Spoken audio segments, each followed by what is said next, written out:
I was at Redlands High School, which was nearby, and Bill Noble was the president, and he called me and asked me if I'd be interested in applying for the job. So I came over, and I just thought I was going to get an interview, and he offered me the job the same day, and it was a great time. He was a great man. Oh, we had great crowds. It was amazing. We'd have a car caravan that would go to the games, and there'd be about 30, 40 cars just going. It was an incredible time.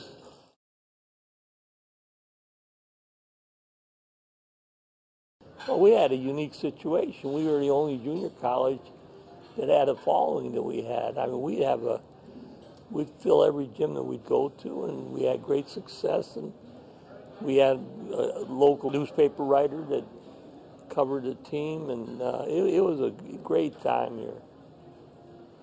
I tell everybody I had the best junior college job in America.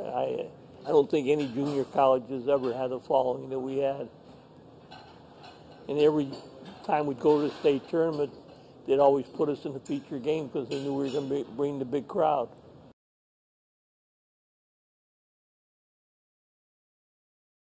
I don't even know how I picked him, but I love him.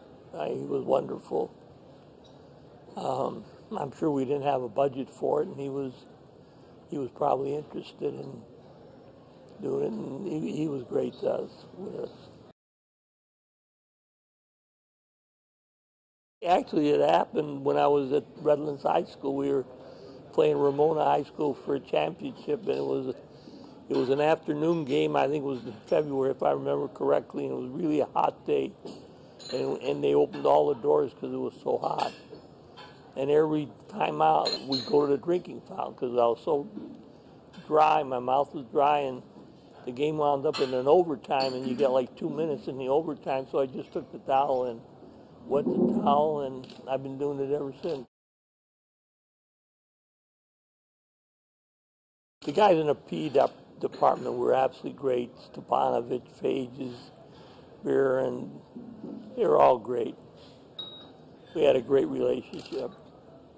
And it was a lot of fun when we would go recruiting. We'd go out to Hemet and those areas. We had a great time.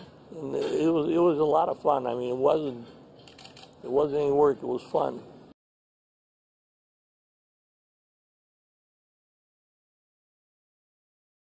Lucky was a great player for us, and I was very proud of Lucky. We got Lucky.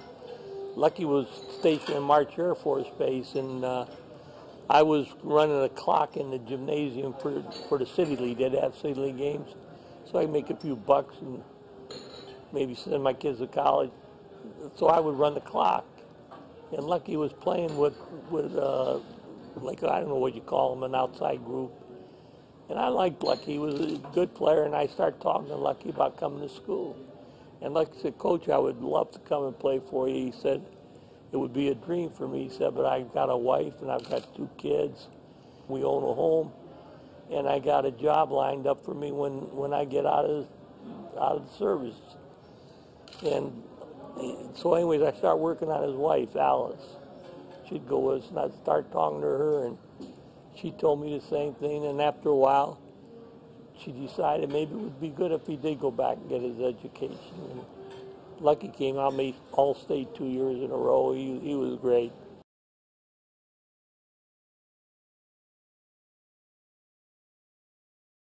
I've said over and over again, and I said it at a function that we had here a couple of years ago. Bob Rule's the greatest player in California junior college history. There's nobody even close to him.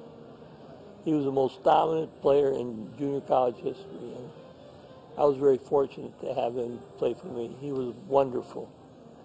And they had a birthday party for me on my 81st birthday. And they had a lot of Riverside guys came out, and Bobby Rule was out, and we spent a lot of time. He was a great, great player.